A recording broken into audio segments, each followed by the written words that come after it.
Hello and welcome to the Print on Demand Playbook podcast. I'm your host, Adrian, and we're gonna be doing something a little bit different in this episode.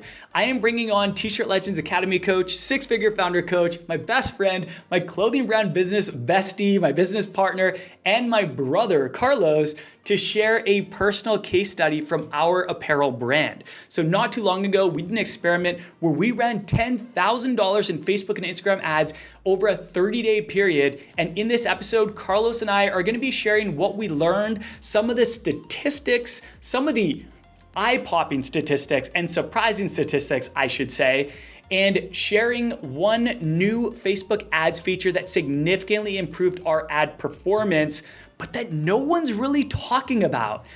There's no gatekeeping here. We are lifting the lid on it. And finally, I just want to say, be sure to listen till the end where we're going to be sharing some parting words, some advice, some tips based on our results. But real quick, before we begin, if you have not already, please be sure to subscribe to the podcast or to our YouTube channel where we also publish these episodes, which you can find in the show notes below. It helps us reach new listeners. It helps you never miss an episode. It's a win-win all around. So thank you in advance. We appreciate all of you. And with that, let's jump in.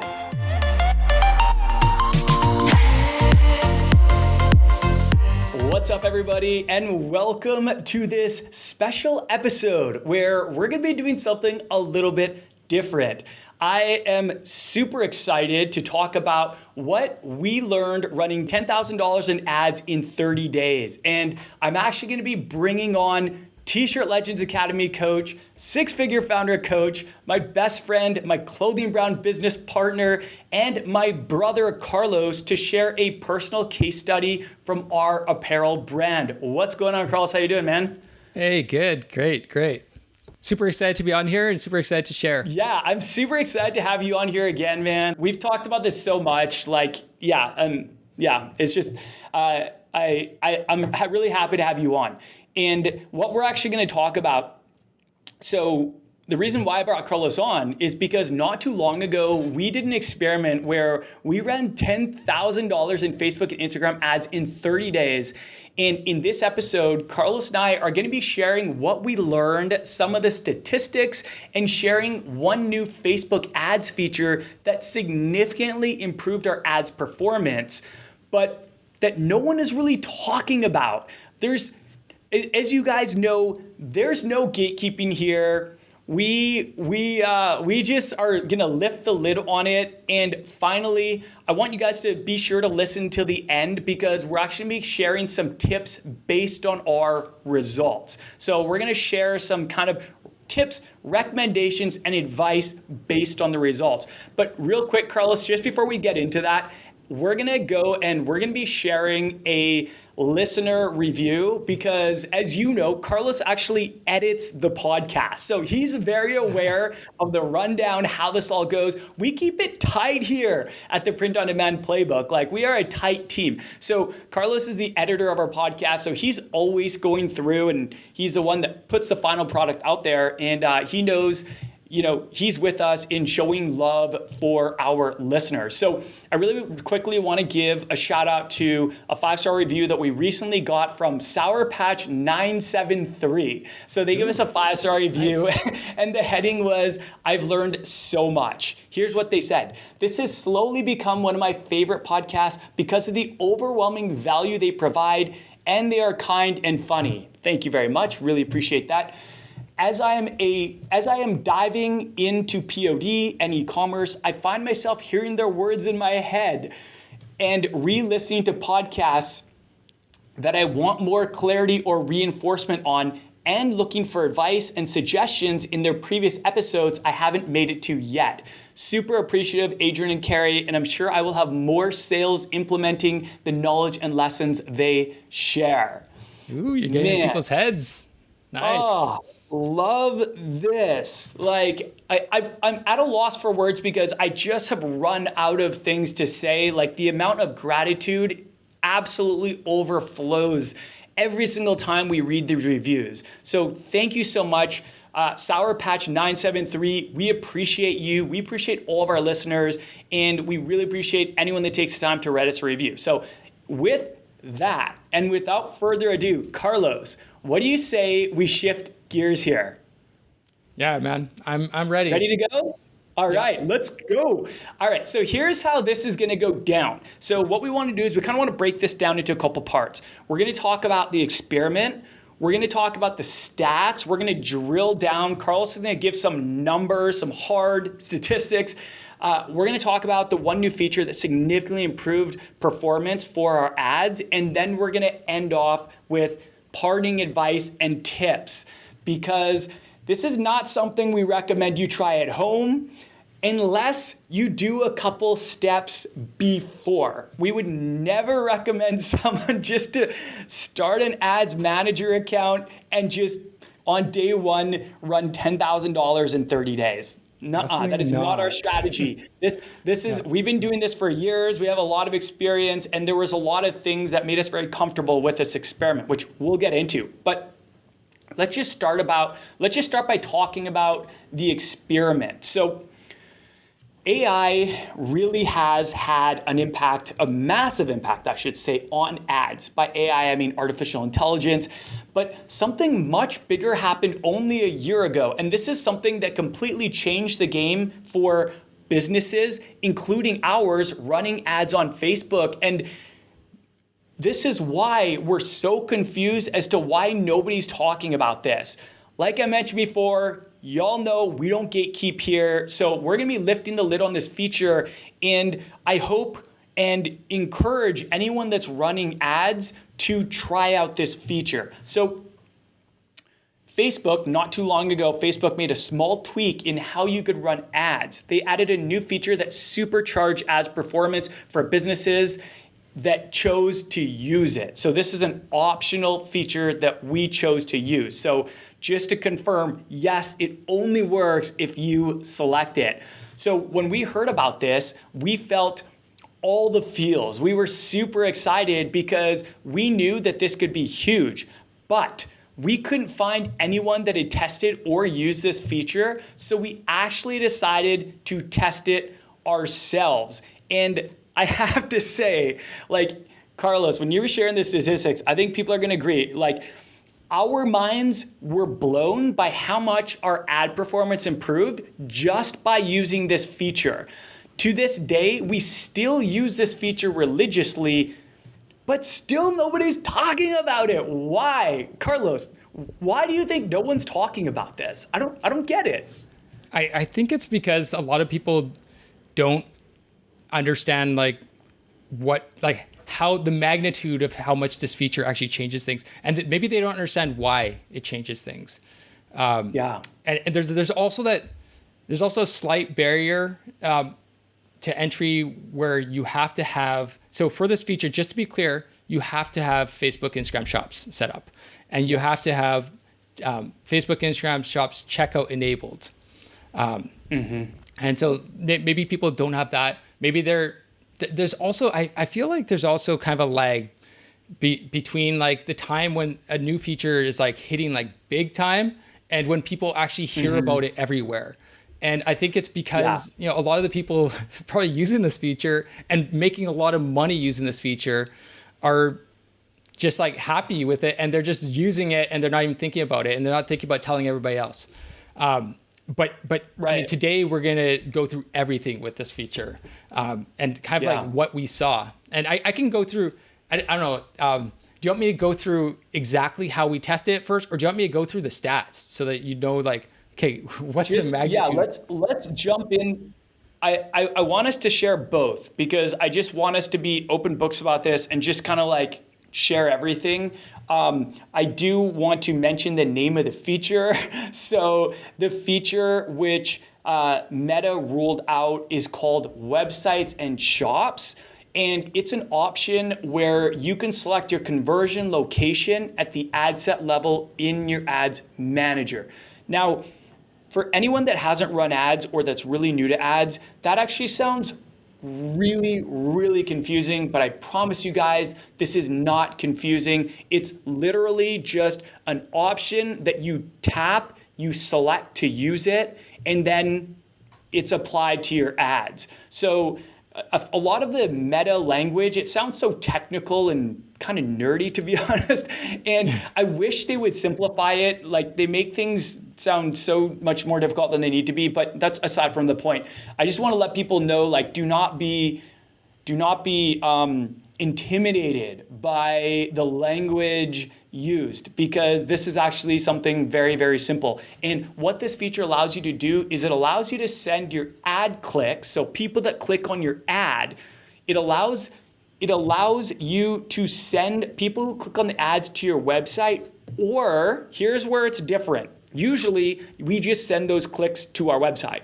But here, when people click on the ad, it takes people either to your website or your Facebook and Instagram shop based on the location that Meta thinks the user is most likely to convert at. So, Carlos, correct me if I'm wrong, they're looking at the data. Are they using artificial intelligence to make this decision? Yeah, they're using AI. Okay, that's what I thought. So essentially what we're doing is we're giving Meta the control to decide, based on AI and all the information and data that they have, where they think that customer is most likely to convert. Either A, at your website, or B, in Facebook and Instagram shops. And for anyone who doesn't know what Facebook and Instagram shops is, it's different from your website. This is something that you can set up for Facebook and Instagram. And we actually did an episode with Carlos all about it, but this is something that you can set up, which allows customers to purchase within app. So they can shop your products, they can add to cart, they can check out. It's totally seamless and all without ever leaving Facebook or Instagram. So what's nice about this is it reduces friction in the buying process, and it keeps them on the platform that they originally came to, probably not to shop, but to be entertained. And a lot of people, they came to Instagram or Facebook to see what's going on. And so to be able to give them the option to stay there if they don't want to leave the platform, and make it really quick and easy for them to purchase a product and then just continue browsing or checking out what their family's up to, that's fantastic. It's an amazing option, and it's called social commerce, and it's getting more and more popular every single year. Like, I really think this is the future of e-commerce. Websites are always going to be a thing, but this continues to grow year after year, and I only think it's going to continue to get better. So what we found, so just kind of going back to the feature, which allows Meta to decide where to send the traffic. What we found is that a lot of those conversions, they're actually likely to happen on Facebook and Instagram shops. So some people, we thought, well, we want to send everyone to our website because it's optimized for conversions. We've got a ton of social proof. We've got upsells and cross-sells. However, that's not always the best place to get someone to convert. So what we found is, Carlos is going to share the statistics about how this was so powerful for us. But before we get into the statistics, I actually want to kind of take a step back and explain why we believe this feature is so powerful. And it's actually very logical and makes a lot of sense. So since Apple released the iOS 14 bomb on the advertising world not too long ago, Facebook has really struggled to make do with a lot less data to optimize for website-only conversions. Hence, pretty much every brand under the sun saw declines in Facebook ad performance. Like, I don't know a single one that didn't. Maybe they exist, maybe there's some unicorns out there, but there was some pain, man, especially when it first rolled out. It has gotten better since then, and Meta's gotten better with the way they handle it and stuff, but man, it was like a fall from grace. It was absolutely crazy. But with this new feature, with the website and shop ads, Facebook created the option to keep users in app during the full sales process. That means from the time that they clicked on your ad all the way to the checkout. Now, think about this. Think about all the data that they get from in-app purchases, and none of it gets lost from the iOS 14 update. They get everything, like everything you're scrolling on, everything. Like they get a ton of info from the in-app purchases that they would never get from your website purchases. Your website purchases, think of that as like they're getting pixel fires of certain key things, but they're not getting every single moment that the user is, hesitating, or, they're getting everything. And you got to think that Meta is like taking full advantage of that on the shops conversions, on like optimizing for the shops conversions. Yeah. So just to kind of like take a step back and go into the history before the iOS 14 update, Meta, i.e. Facebook and Instagram, was absolutely incredible at tracking all of the data of customers.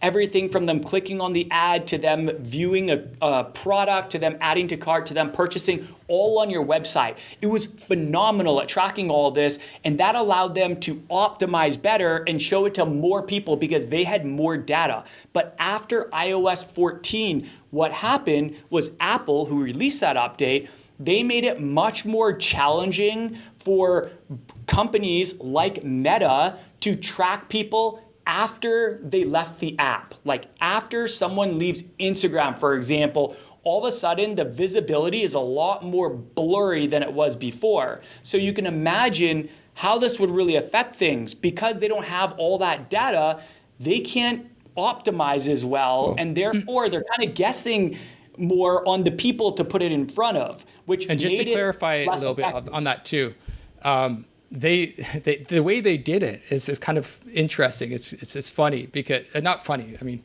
it was hard for us, but and hard for everybody else running Facebook ads. But the way that they did it was they actually made it so that you had to opt in to all this tracking, and there's all this tracking everybody's interactions, all the way from like going on their phone looking for things and finding it and actually buying it, all the way to the whole sales process. Pretty much they're tracking.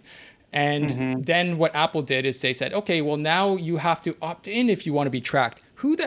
Nobody wants to opt in to be tracked. Nobody. And so that obviously is going to make a huge dent. And then all of a sudden now everything that's outside of your website and kind of in between Facebook, they could track while you're in the app, but then as soon as you go out of the app, they couldn't track anything. So then they had to get permissions to like track from your website, and that's where you start seeing these permissions, where you give Facebook permissions on the Facebook Instagram sales channel to track through your website, so they can get some of the data, so they can start piecing it together. But there's still like that gap missing, and so they made it really. They took a huge chunk of data away from the customer journey from Facebook, so they couldn't see what's happening, and a lot of that you kind of need for optimizing. So essentially, without that important data, without Meta being able to track that important data, it made it more challenging for them to go out and find your ideal customer based on a bunch of different data points that they used to target an audience that they thought was best suited to buy your product.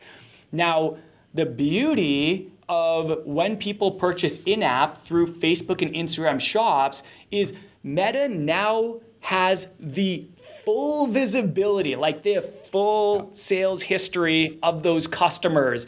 And this obviously, because they have everything from them clicking your ad to viewing to adding to cart to purchasing, they have all of that. This obviously allows them to be much better optimized to go out there to use the data that they have from all these people that bought in Facebook and Instagram to go out there and to find more people like them. So you compare that to running traffic to your website, where Meta loses a lot of the visibility as soon as that person navigates away from the platform. As soon as they're taken to your website, they're losing a lot of information. So because of this, Meta was really able to optimize the ads really good for Facebook and Instagram shops.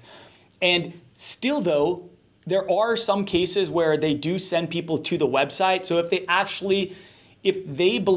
Meta believes that the user actually prefers out of app, like to go to your website to complete the purchase, then Meta will send them to your website to complete the purchase. So really, in its simplest form, I'm trying to really simplify this because it can sound really confusing, but it's actually not. And if it does sound confusing, it's probably me. I'll take the blame for not explaining this clearly. But essentially, when you click this feature, it gives every person, every shopper, or everyone that it shows your ad to, when they click the ad, it gives Meta the decision to either send them to Facebook and Instagram shops to complete their purchase in-app or to send them to your website.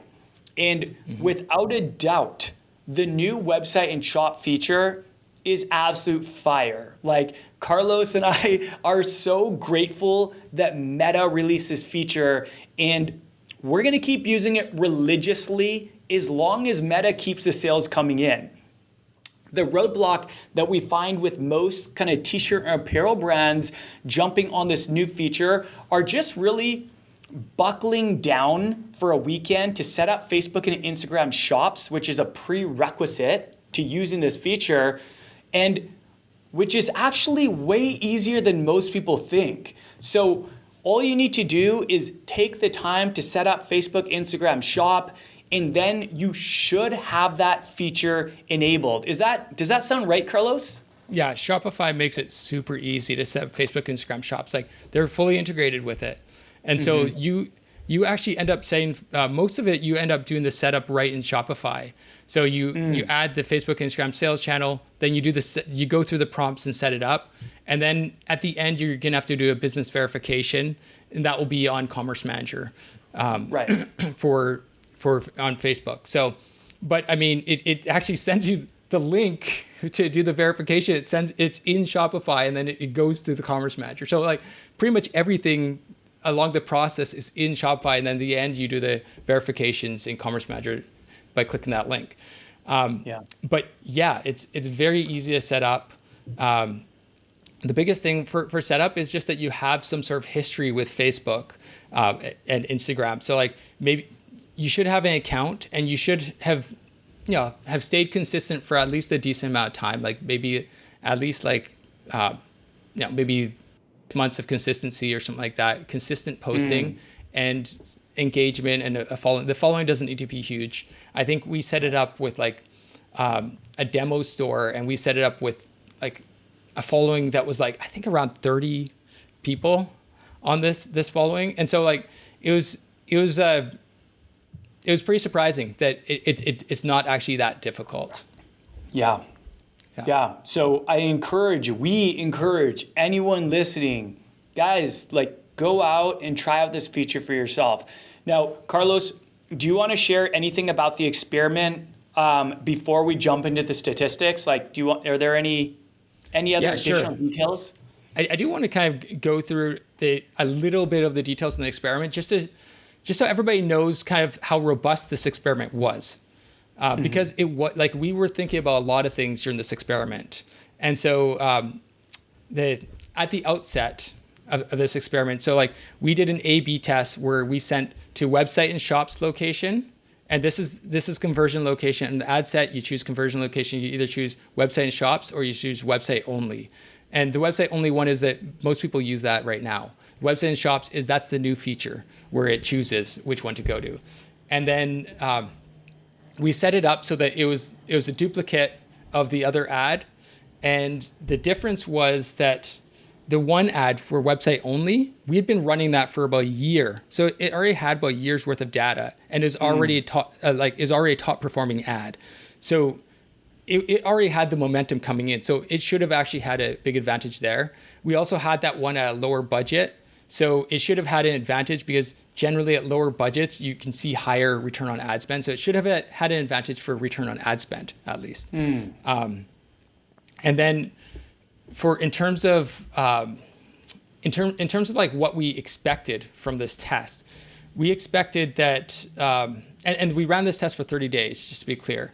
And we also had 3 ad sets for each one. It was a duplicate, so it's a diversified ad set. So it's like one ad set was broad targeting, so broad open. So it's like we're targeting by demographic, but no interests, just like open to anybody, any interest, just a demographic of just like the demographic based on gender and based on an age range.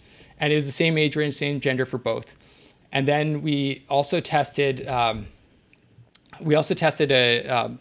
more narrow one, but with one interest. So just online shopping. So it was a broad interest, but it was more narrow than broad open with no interest. And then we tested another one with our top 3 competitors, and that was very narrow interest. And so we had 3 different ad sets with 3 different audiences for each one, and it was the same audience for each one. So can I summarize for clarity, and you can tell me if this sounds correct? So it was one single campaign. Yep. One single campaign. It's 2 campaigns. Is 2 campaigns against each other, right? Yes. Sorry. Yep. So 2 campaigns against each other because one is going to be website only and one is going to be the option to let Meta choose whether to send it to Facebook and Instagram shops or website. Okay. Yes. So we got 2 campaigns testing side by side with identical variables, correct? Yeah. The variables identical variables in terms of audience and identical in terms of placements. So we did manual placements. Later on after this, we realized that Advantage Plus placements were a lot more lucrative. And so since then, we've actually gone to Advantage Plus placements. But at the time, we wanted to do a solid A/B test. And our website only, like our top performing ad was using manual placements. And that was the manual placements were only on Instagram. So this was only on Instagram for website only and the website and shops, and only 3 placements. Right. So everything, just correct me if I'm wrong, everything was the same side by side with the 2 campaigns, except for the option that one campaign sent everyone to the website and the other campaign gave Meta the decision to send them to the website or Facebook, Instagram shops. Is that correct? That's not totally correct, because our budget that we set was around $350 per day for the website and shops, and then around $45 per day for the website only. So we had a lower budget on the website only, and we had a higher budget on the website and shops. And then we also had a year's worth of data on the website only versus the website and shops, which that was fresh, brand new out of the gate. So we didn't have any history on that ad, and but it was a duplicate of a top performing ad, the same top performing ad, the website only ad, right? Right. Okay. So the differences were at the campaign. So for each campaign, the differences were the budget. Yep. And then the amount of data, the history, and then the option for Meta to send people to the website or website and Facebook, Instagram ads. Yes. Yeah. Okay, cool. Yeah, you guys can probably tell who runs our Facebook and Instagram ads. Carlos is our ad buyer. He is the one that runs our ads. So I help him, I create the designs and do the marketing and the ad creative and all that good stuff. But Carlos is actually the one behind the scenes, like running the ads, watching the analytics, tweaking them, turning them off, turning them up, whatever. So I just want everyone to have a really clear idea of like how side by side this was. So the campaign was very similar. The ad set, so it goes campaign, ad set, ad. That's how each campaign looks. There's 3 parts to it. The campaign, the ad set, the ad. The campaign, one campaign, we are using that option, which is actually set at the ad set level, isn't it? For the whether to send to website or to Facebook, Instagram shops. Yes, that's at the ad set level. So in the ad set of each campaign, the audiences, we tested 3 audiences to each campaign, 3 of the exact same audiences to each campaign side by side. Yeah. Right? Yeah. And then in one of the campaigns, in 3 of those audiences, we directed them directly to our website. And then the other campaign, those audiences, we gave Meta the decision to send them to our website or to Facebook and Instagram shops. And then in the ad set, at the ad set level, we also set the daily budget. and we had So for the daily budget, we set that at the ad set level on the website only, because that's how it was traditionally. We didn't want to change that. We didn't want to tweak that. Yeah. But for the website and shops, we set that at the campaign level. Okay. So with Meta ads, with Facebook and Instagram ads, you have two choices. You can set the budget at the campaign level, and what it means is that if you have more than one ad set in that campaign, you're essentially giving Meta the decision, I guess you would say, of where to spend that budget based on where they think that it would perform the best. So what you might have noticed if anyone's run ads before is that when you set at the campaign level, let's say that you're setting an ad, a campaign at the campaign level for $25 and you have 3 different ad sets. What you might notice is that it says spends like $2 on one ad set, $2 on another one, and then $21 on the other one. And that's because based on the sort of interaction and engagement that Meta is seeing, they think that that one ad set is the one with the most potential. So they make the decision on your behalf to dump more budget into that ad set because they think it's the most likely to convert. Now, if you set the budget at the ad set level, it gives you more control because what you're saying is instead of giving Meta $25 to spend across 3 ad sets as they wish, you're saying, no, I want each ad set to spend $10 a day. And so what it'll do is each ad set will spend $10 a day, and then you can kind of compare them side by side more accurately. So it's 2 different ways that you can set the budget. We've done a lot of budget set at campaign and a lot of budget set at ad set. There's times where what's called campaign budget optimization has worked better, and there's time that ad set budget optimization has worked better. Right now, we've been finding, Carlos, correct me if I'm wrong, that ad set budget optimization has been working better, right? We use both, so it just depends. Like for if we're testing something new that hasn't been proven, then we set it at the ad set budget level usually because we want to get that data. We want to make sure that it's testing each audience equally, right? Because it gives a better test. But generally, like if we know how it's supposed to go, then we usually just set it at the campaign level because we already know that we've tested all the audiences there and we know that they're good audiences. So whichever one Facebook sends them to, we're fine with it. But I mean, it's different. Like it does fluctuate whether campaign budget optimization is better than ad set budget optimization. But we do both. We do a mix of both. But that's generally what would make it. Where it would actually choose one way or the other. Cool. Is there anything else you want to add about the experiment before you dive in and share these fun stats with everyone? Yeah, so I did want to add a little bit about like what our hypothesis was going in. So we actually did actually see some stats from Facebook saying, I think that they said that the CPA, so the cost per action, so that's like if you get like the cost total per acquisition, cost per acquisition or cost per result or cost per action, if you get that the total number of dollars that you spend and you divide that by the number of orders that you get, then you get the cost per order. So the cost and ad spend per order that you get from it, and that's the cost per action or the cost per acquisition.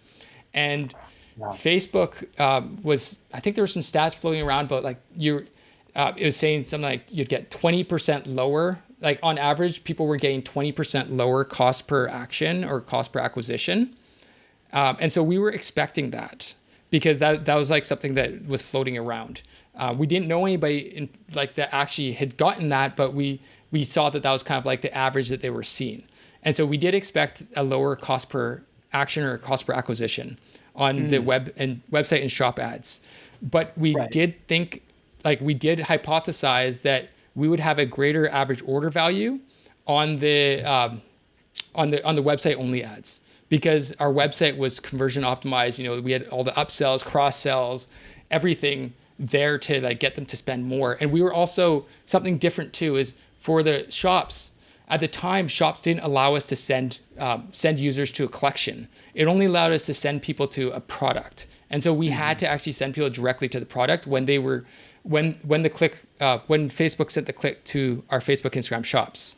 But then when it sent it to the website on both tests, we sent it to a collection instead. And the collection, just to be clear, the collection is the same design, just on different products. So it's the same design on like a mug, on a hoodie, on a t-shirt, so it's still the same design. It's just, we're sending them to a collection versus a product. And what we found in testing with website only was that, and we still find, is that collection is always better as long as it's a collection of the same design, right? So if they, if they like a design on a hoodie or a t-shirt, then they probably like it on a mug or on a sweatshirt or maybe on a tank or anything else, right? So that's why we send them to a collection of that same design with different products. Right. So just to be clear, generally we recommend in an ad that you send someone directly to the product that the ad is advertising. So if it's a design with a t-shirt, we would recommend that when they click on it, it takes them to your website, to the product page of that t-shirt so that they can complete the purchase. But what Carlos is saying is that when we have a winning design, we scale it up. One of our forms of scaling is to turn it into a collection with more products. Because like Carlos said, if they like it on a t-shirt, we know they're gonna like it on other products. And a lot of people end up buying it on multiple products. A t-shirt is great for the summer in a lot of places, and a hoodie is great in the winter for a lot of places. So maybe they buy both. So and this was a design that was proven. It was a proven design. Exactly. It already made money, and it was an ad that it was already a top performing ad. Yeah, it was a winning design and a winning, proven, validated ad. So we knew this ad converted. But what we wanted to see was, does it convert better when we send people to our website versus does it convert better when we give Meta the option of either sending people to our website or sending them to Facebook and Instagram shops? So I just wanted to clarify that usually we recommend that when you run an ad, you send people directly to the product page of the product in the ad. But in this is an exception when you have a winning design and you turn it into a collection. We've found that it does well when we send people to the collection because it shows them all the other products that exact same design is on. Yeah, and because it was limited, like because the Facebook Instagram shops sending them to there, they only gave us, at the time they only gave us the option of sending to product. Now they give the option of sending to collection or product, so it's fine. And we actually, since then, we've tested sending Facebook, Instagram shops people to the product versus collection. And we actually find that the product is much better anyways. So, we've tested that as well since then when they actually rolled out the collection features.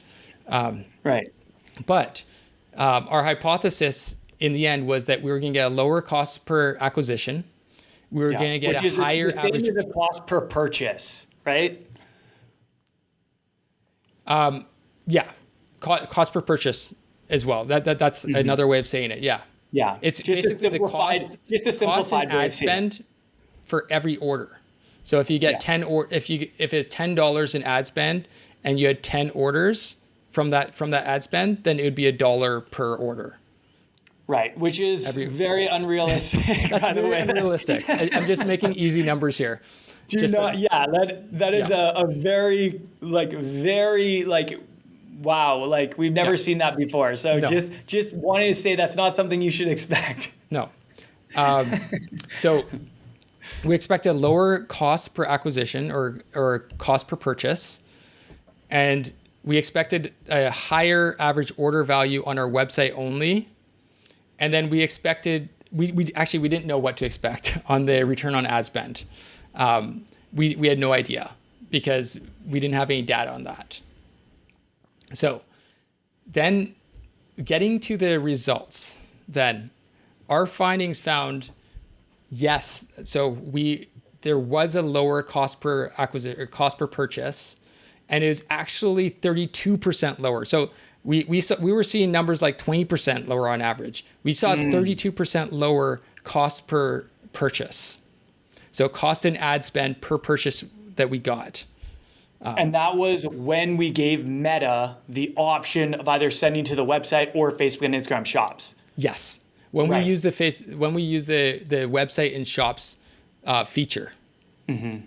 Yeah. And then so it's like, it's almost like sample 1 versus sample 2, I feel like is a way to really simplify this. Sample 1, let's say, is website only, and sample 2 is letting Meta choose whether to send them to our website and or Facebook and Instagram shop or Facebook and Instagram shops. So what you're saying is that sample 2, the one where we let Meta decide using the new feature, you're saying that we saw a 32% decrease in the cost to us per purchase. Yes. And Meta was saying that brands are seeing an average of a 20% reduction in cost per purchase, but we actually saw even better. We saw 32%. Yeah.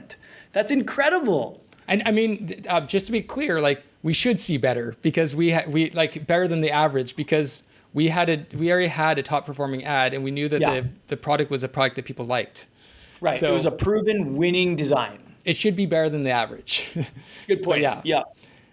In terms still, of that's amazing. Yeah. Because the lower the cost per purchase, the more profit generally in your pocket. Yes. And in terms of return on ad spend, so this is the return on ad spend. So for every dollar that you spend in ads, this is how many dollars you get back from sales.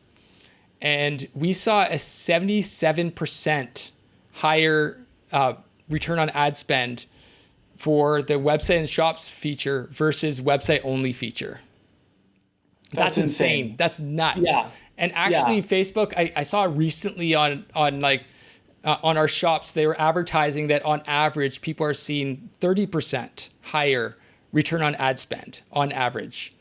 So that we blew that out of the water. But I mean, like I said, we should blow it out of the water. But even 30% is insane. Right. 30% higher return on ad spend just from clicking this one feature, using this one website and shops feature versus using the website only feature. That's nuts. That alone would convince me. But 77% was even much better. Crazy.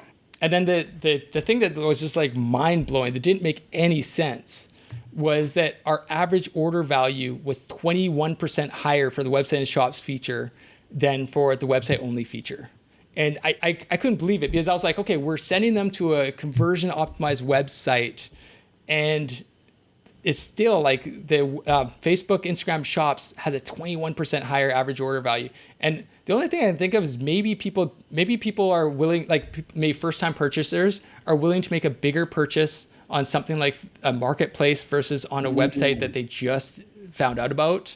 You know, like because the marketplace has that big brand trust, right? Right. It's got the people trust that they've got the policies in place so that if the merchant gives them something that's faulty or they don't ship it to them or something like that, that they can get their money back and they can get that resolved because Facebook, Instagram shops will step in there as a third party. And so that's the only thing I think of. They just have more comfort. Yeah, that's actually a really good guess, and that just makes so much logical sense. But what didn't make sense to us at first was when we saw these numbers. And I forgot about these numbers because it's been so long, but since you shared these numbers with me, and it's so interesting here in Refresher, but essentially what Carlos is saying is that against what we predicted that sending people to our website, they would spend more money because we have cross-sells and upsells and built-in social proof like reviews, customer testimonials, user-generated content, all this stuff to incentivize people to spend more money. So we thought that would get them to spend more money than sending them to Facebook and Instagram shops where it doesn't have all these features to get them to spend more money. We thought they were just going to go on there and they were just going to buy the one product they saw and they were going to leave.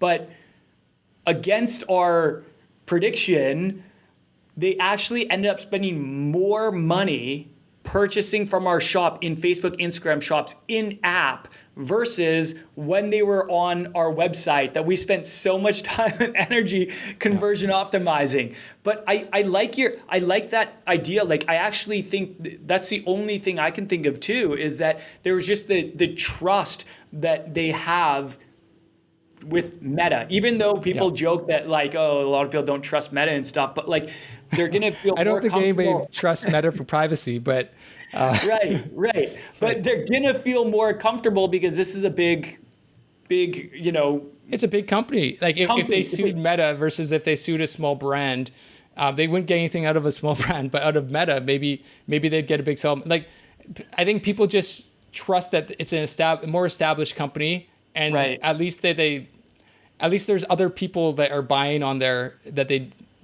can probably see buying on there, and a lot of people probably already bought on Marketplace, on Facebook Marketplace before. Like there's all these other things that kind of like make it more established, right? And it'd be a huge PR issue for Facebook if they screwed up on this, right? Whereas if a small brand, who really cares? It wouldn't become frontline news.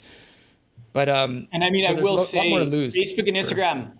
Facebook and Instagram did have really strict seller policies when they brought out Facebook and Instagram shops to protect the buyers. And that's good for their reputation. And it's actually good for sellers too, because if buyers go on there and they have a good experience, guess what? They're going to be comfortable buying there, and they're more likely to buy on Facebook and Instagram shop again, right? Yeah. So exactly. And I mean, it also surprised me too, because we're like, well, we know that collections, same appeal to the collection of the same product increases that average order value. But then like when we sent them to products on the Facebook, Instagram shops, it was still a like really high average order value, higher than when we sent the website only. And so we were like, we were surprised by that too. We were like, okay, well, it has a slight disadvantage too, because we're sending products. But in the end, after we did test, for some reason, it always comes out that, product only always wins on Facebook, Instagram shops. And then on our website, we will do product only if we haven't started scaling it out. But if it's a winning design, we've already started scaling it out, and we'll have a collection for that winning design. But yeah, so another thing though that I do want to bring up, because this is something that was actually really big in the back of my mind. I don't know, Adrian, if it's in the back of your mind too. Like a big thing that was like bugged me about Facebook, Instagram shops was that I was like, oh, well, like we're not going to get any emails from them, right? I didn't see how we'd get emails. And I'm like, marketplaces don't usually give you emails. Like I don't think Amazon doesn't give you emails. Like Amazon lets you, I think now they've got a feature where you can do email marketing in a way on their platform, but they don't give you the emails. And there might be some specific like requirements around that. I'm just not too sure. Yeah. But at the time, this was a big issue for us, because we're like, emails are I mean, for a lot of people, they don't think of the email thing until like you start making bank with the emails. Until you start email marketing and start making all that money with it, then you're like, oh wow, I can't give up my emails, right? And so there was a feature, and there still is. There's, just to be clear, there's still the feature you can have email collection at checkout, right? But that's the only thing Shops was giving you, is only giving the email opt-in at checkout. And you are able to do the same thing as you could do with Shopify, where you pre-select the email opt-in at checkout, so that people have to opt out of the email collection, out of email marketing, for you not to get the email, right? And so they had the integration and everything there, and so we were able to collect emails. But we thought, okay, we're not going to be able to collect a lot of emails, and people will probably be more likely opt out there. Like it might look a little different than our Shopify store. And what we actually found is really close. So just to be clear, website only, we actually had a 55% email opt-in rate. So 45% people opted out, I guess, because it was pre-selected opt-in. And then with website and shops, we had a 51% email opt-in rate. So that's that's like 49% of people opted out on website and shops. So a little bit, but that's not significant. That's only a 4% difference in the email opt-out rate for website and shops versus website only. So it definitely is not a needle mover. And we were very surprised by that. Roughly what you're going to see is probably around a 50% opt-out rate. Like generally what you're going to see, it's kind of hovering around that level. So we were very pleasantly surprised with that. That it was around the same. Because email marketing is so powerful. We always say, like, for the fortune is in the follow-up. Like, there's that, there's that toll or that cost per purchase that you're paying to Meta to acquire a new customer. However, if you can remarket to that customer through email and get them to buy 2, 3, 4 times, it's toll free, except for the cost of the email service provider, which is minuscule compared to the cost of running ads. So this is one of the most effective ways of creating a sustainable and profitable brand is you run paid ads to profitable designs to acquire customers, and then you market to those customers and get them to buy again and again. And each time they purchase, it's more profitable than the first. So that is very important, and I'm glad you brought that up. Were there any other stats that you wanted to share? I did want to share kind of like other considerations that we took into account when we were running this test, and it's hard to get the stats for these, but lost potential phone numbers. Because we collect phone numbers when we offer the discount. So like discount pop-up. So we do a pop-up discount on our website. Yeah. And it pops up and it says, hey, get 10%, 15% off your order. We kind of change the offer every little once in a while. But to do that, you put in your email, and then you put in your phone number so we can market via SMS, or we can market via email, or do both. And so there's lost potential phone numbers. Facebook doesn't collect phone numbers for marketing purposes. They only collect emails right now. As far as I know, I haven't found a way of collecting phone numbers on Facebook, Instagram shops. But also, they wouldn't have collected, at the time, they didn't have the pop-up discount where you could enter your email and get a discount.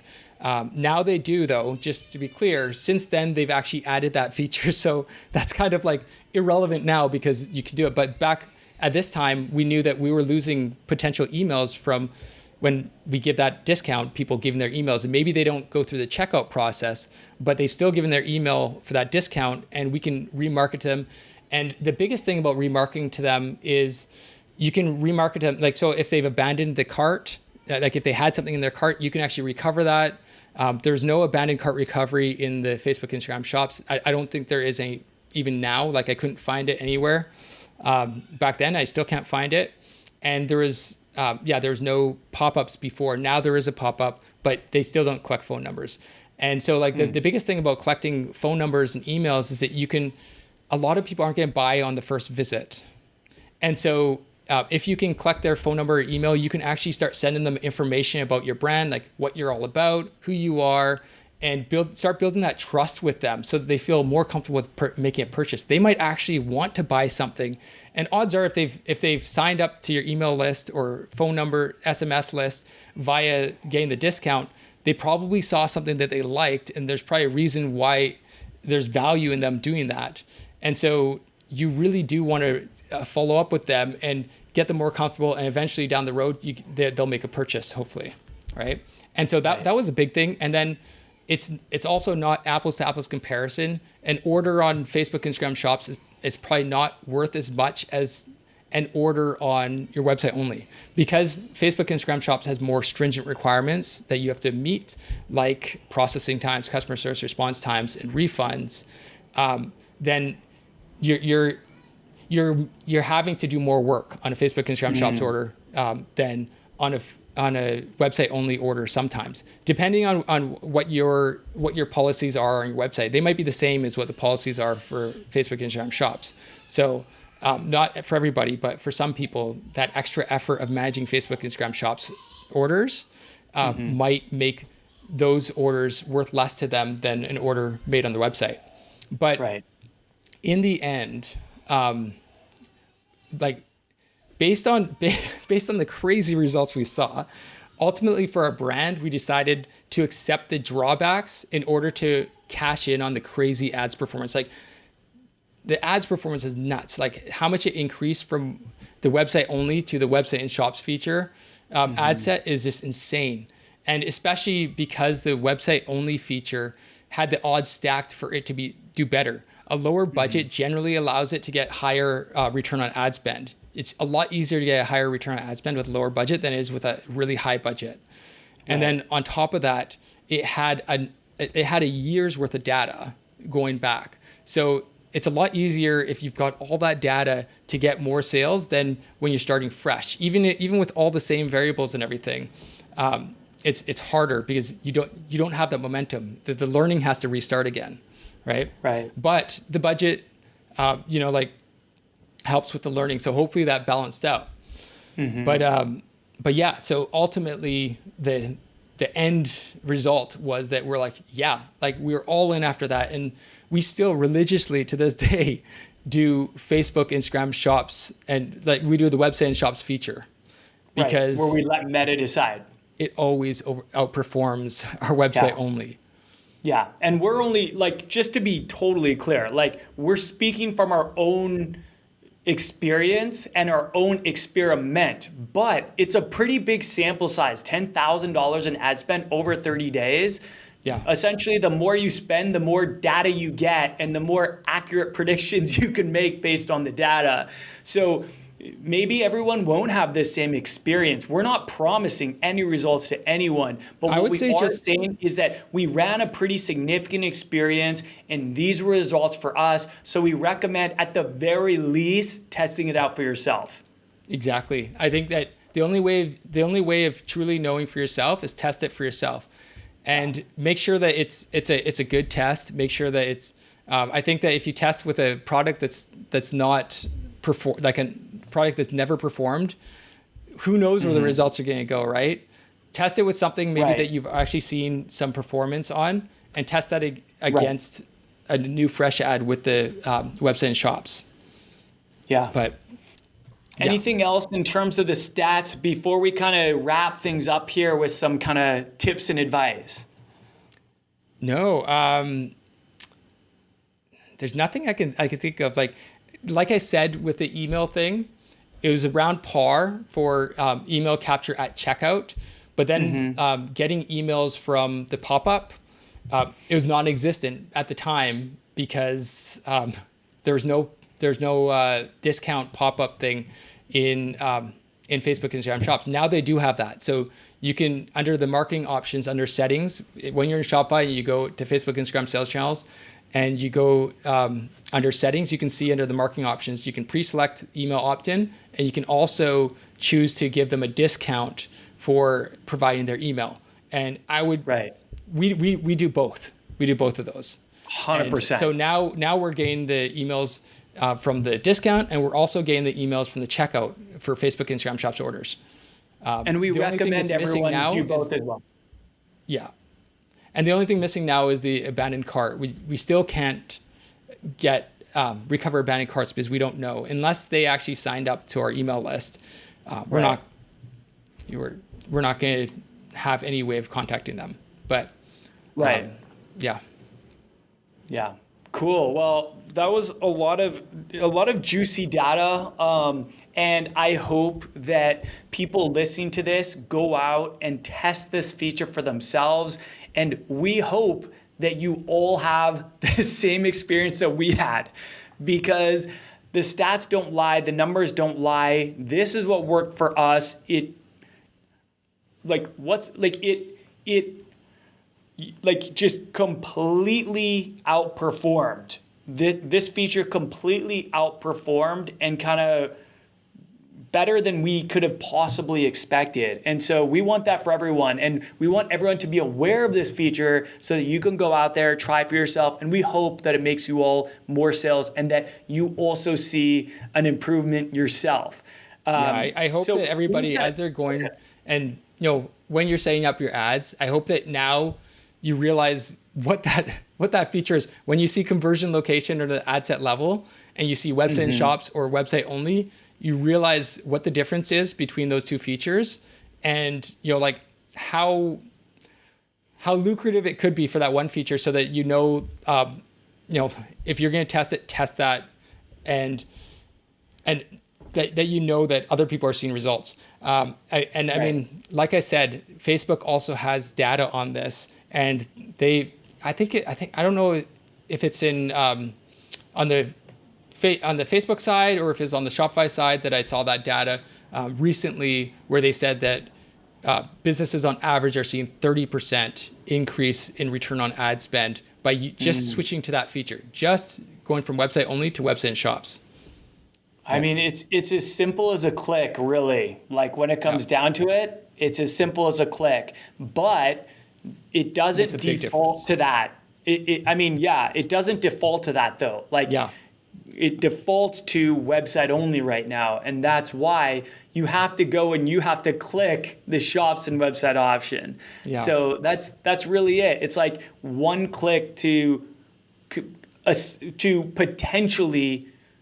potentially significantly improve your results. Yeah. Because that's what it did for us. So let's kind of wrap things up here with some kind of parting words. I want to share a couple things, and then Carlos, I want to give you the floor to kind of share anything that you think would be valuable to the listeners and things they should know. So first, I just want to reiterate, I think you might have mentioned this, Carlos, we used a still image ad. We did not use anything crazy. It was not a video. This was a very simple still image ad. I didn't actually mention that.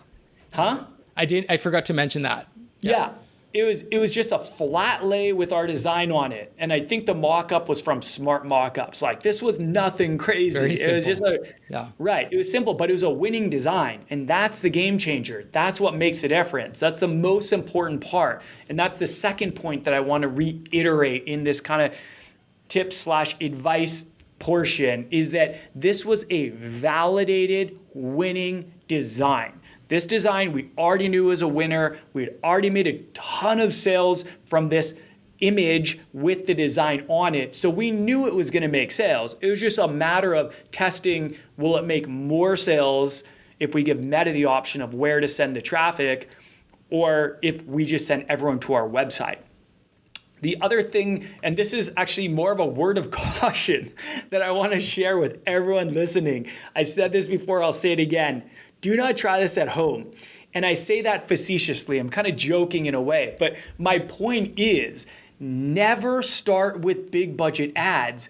It's like gambling if the design is not proven. Even if the design is proven, we would never recommend, if you make a couple sales like from a design, we would never recommend that you jump into Facebook and create $1,000 a day ad from it. You know what I mean? What we always recommend, at least what's working right now, is starting with small budget ads to get validation on the design and only scale it up incrementally as long as the design remains profitable.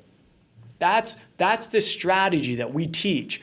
We already knew, we were already very confident because we had already made a ton of sales from this. So we knew we were going to make lots, and that's why we were comfortable spending so much.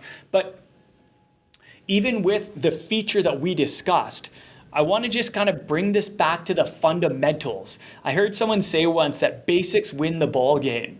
And a lot of times, things change, strategies change, but I feel like fundamentals generally stay the same. And the fundamentals around paid Facebook and Instagram ads, in all the time we've been running them since, I believe, 2016, they've remained the same. And there's essentially 4 reasons why ads do not convert and do not make sales. Number 1 is the design. This is the number 1 reason, in our opinion, and why we believe that most ads do not convert. And you can't argue that Facebook ads aren't working. You're giving money to Facebook, and in exchange, they're putting it in front of thousands of people. So if the ads aren't converting, they're still going in front of thousands of people, and you're letting your customers or your target audience validate the design. And if it resonates with them enough and they buy it, then it's going to make you sales. If it doesn't, which in most cases, the designs that we see ads being run to do not, then it doesn't make sales. It's a really quick way to get validation. I don't know if there's any quicker way to get validation on a design than just running an ad. The problem is that if it's validated, it's going to make sales, but in a lot of cases, it's not validated and it doesn't make any sales. So going back to the 4 general reasons why ads don't make sales and don't convert. Number 1 is the design, which we believe is the number 1 reason. Number 2 is the creative. So this could be the actual image that you use, the caption, the headline, the call to action, all that stuff. That is important. It's very important, but we don't believe it's as important as design. The third thing is the website. Now, in a lot of cases, people don't even get to your website because the ad just didn't appeal to them enough to actually click on it. So a lot of times we can rule out the website. Like if you have a very low click rate on your ad, that means that a lot of people that are seeing that are having that ad served to them and being shown to them, they're choosing not even to click on it to go to your website. So in a lot of cases, when we see an ad, we look at a lot of our students' data when they run ads, and a lot of times it has a low click-through rate, which means that they're not even getting to the website. So usually at that point, we just rule out the website. We're like, okay, well, this comes down to design creative, or the fourth reason that ads don't make sales, and that's targeting the wrong people. Those are all what affect whether they click on that ad and they're taken to your website or Facebook and Instagram shops.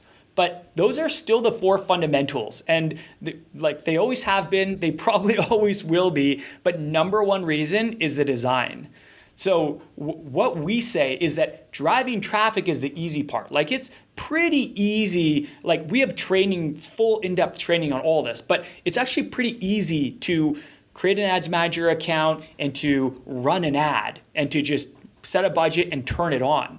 The hard part is actually creating a winning design that a large number of people will buy.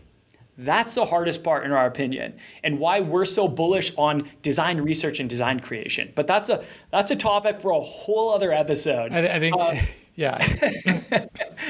Carlos, is there anything you wanted to add to that in kind of summary? No, I think those are great points. All very valid, and yeah, design. That's like number one is the design. Mm-hmm. You can have a horrible ad create. Well, the ad creative has to show the design so people actually know what the design looks like. But you can have a horrible ad copy and just have a really good design and you can just kill it. But if you have a bad design, there's nothing you can do about it. Yeah. That's it. It stops there. Right. Totally. You can send like millions of dollars to it and you're not going to make a lot of money because it's just a bad design. But I mean, I think too, like the biggest thing is just don't take it personally. Right.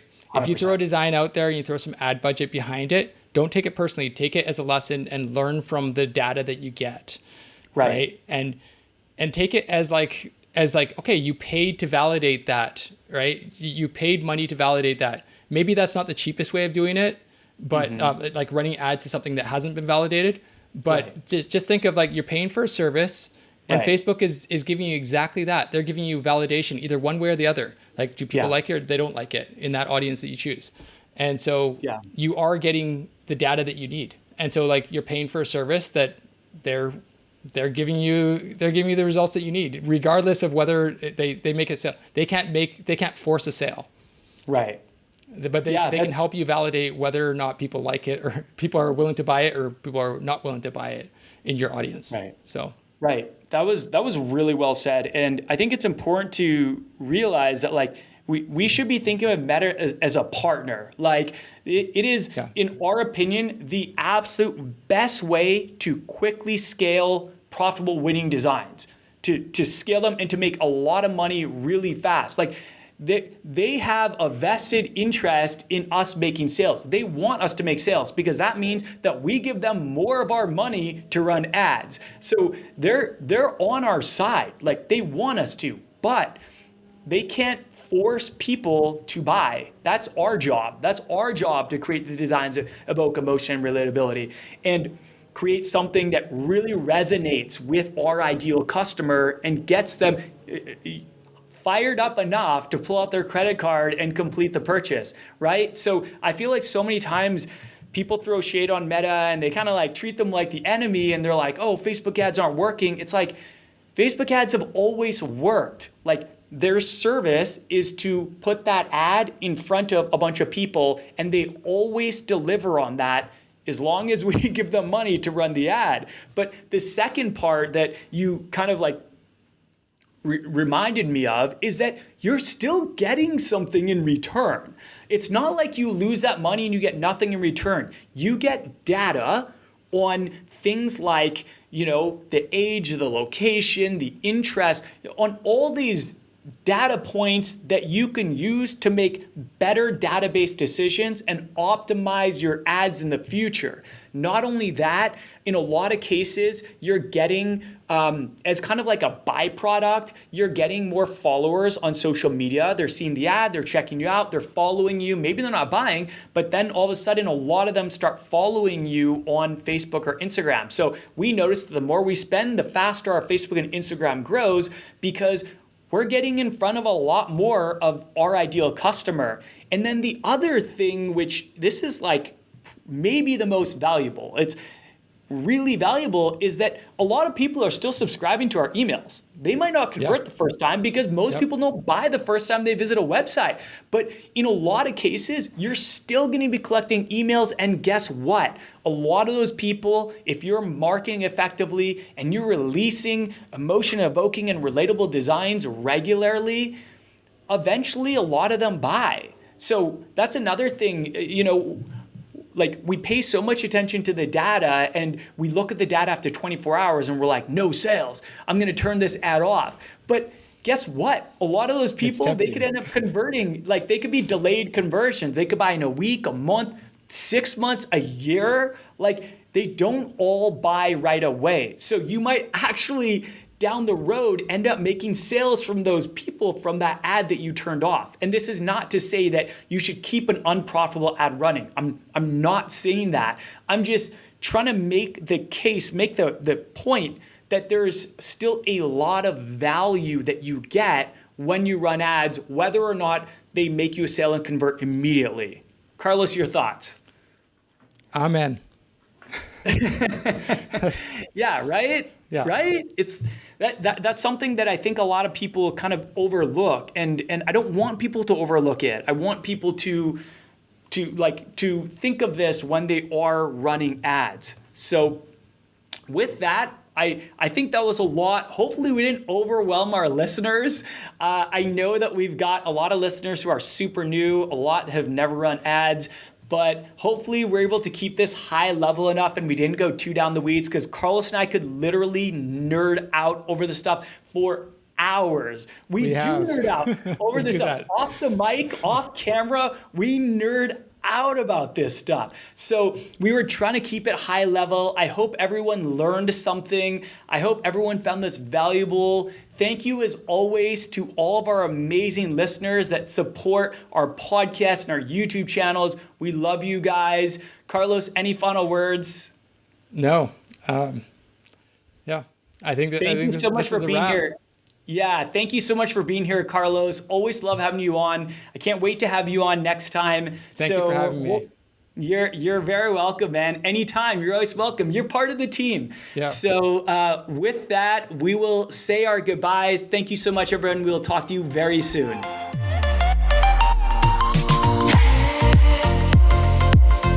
Thank you so much for listening to this episode of the Print on Demand Playbook podcast. If you enjoyed this episode, please leave us an honest review on whichever platform you're listening from. Thank you so much again, and we'll see you very soon.